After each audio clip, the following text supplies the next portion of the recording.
नहीं, डर तो था ही, डर ही है एक तरह का, क्योंकि हमारे समाज में ऐसी पहली घटना हुई शासी समाज में। और ये हमारे लिए कि अचानक ऐसा सुनने मिला है हम लोगों को, तो डर तो खौफ तो हर किसी के पैदा होता ही है। लेकिन अब पढ़ा आप कॉलेज जाते हैं, बेटियों को भी पढ़ाते होंगे। इस प्रकार का दिन दहाड़े एक घर में एक महिला के साथ घुसकर इस प्रकार का कृत्य किया जाता है, तो कहीं ना कहीं तमाम बेटियों में, एक आपके समाज में जो ग्रामीण क्षेत्रों में महिलाएं रहती हैं, उनमें डर व्याप्त है कि इस प्रकार का अगर होता है तो महिलाएं बेटियां कैसे अकेले में पढ़ने जाएगी, कैसे घर का कहीं बाहर बाहर ना जाए। राजस्थान का बाड़मेर जिला और बाड़मेर जिले का पचपदरा क्षेत्र।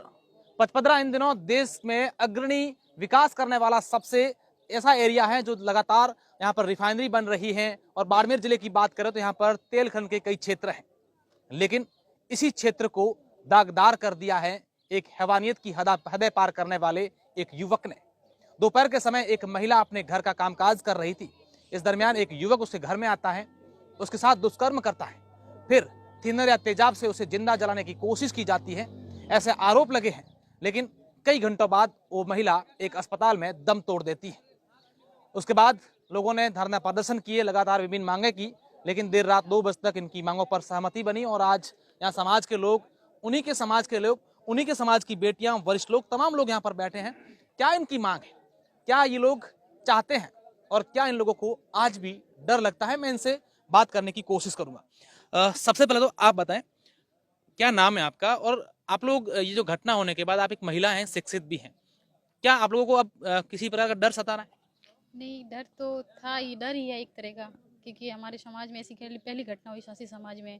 और ये हमारे लिए कि अचानक ऐसा सुनने मिला है हम लोगों को, तो डर तो खौफ तो हर किसी के पैदा होता ही है। लेकिन बहुत ही जनप्रतिनिधियों के सहयोग से यो हमें न्याय मिला है। लेकिन वो इसके लिए हमें अच्छी प्रसिद्धि मिली है कि भाई जितना जल्दी उस सहयोग से हमें आज बढ़े हैं। अच्छा, आप क्या पढ़े लिखे हैं, पढ़ाई कर रखी है आपने? जी हाँ, मैं लेक्चर हूँ। लेक्चरर हैं आप, गवर्नमेंट लेक्चरर हैं। जी हाँ। अच्छा, जब पढ़ा आप कॉलेज जाते हैं, बेटियों को भी पढ़ाते होंगे। इस प्रकार का दिन दहाड़े एक घर में एक महिला के साथ घुसकर इस प्रकार का कृत्य किया जाता है, तो कहीं ना कहीं तमाम बेटियों में, एक आपके समाज में जो ग्रामीण क्षेत्रों में महिलाएं रहती हैं, उनमें डर व्याप्त है कि इस प्रकार का अगर होता है तो महिलाएं बेटियां कैसे अकेले में पढ़ने जाएगी, कैसे घर का कहीं बाहर बाहर ना जाए। डर तो रहेगा ना, ऐसी तो दिन दहाड़े अगर ऐसी घटना होती रहेगी तो हमारी बेटियों के लिए निकलना तो मुश्किल का काम हो जाएगा।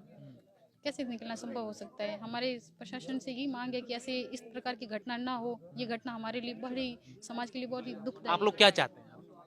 हमारे तो ये है कि ऐसी घटना कभी कभी नहीं हो, किसी समाज के साथ ऐसी घटना नहीं होनी चाहिए। बेटी ऐसा बहन बेटियों को सुरक्षा मुहैया करवाने के सरकार को कड़े कदम सरकार उठाने चाहिए। सरकार हमेशा कहती है बेटी पढ़ाओ बेटी बचाओ, फिर ये बेटियों के साथ होता तो दुख तो होता ही है ना। तो ऐसा निश्चित रूप से, बिल्कुल। आप बताएं सर, क्या कहना चाहेंगे इस पूरे घटनाक्रम को लेकर, और आप तमाम लोग अब लोग क्या चाहते हैं?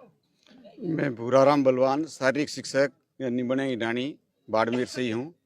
समाज के अंदर हमारे पढ़े लिखे लोग हैं, उन लोगों में हम लोग कुछ समाज को आगे बढ़ाने का प्रयास करते हैं। लेकिन इस तरह की हैवानियत होती है हमारे समाज की बेटियों के साथ में, तो ये बहुत ही दुखद बात है।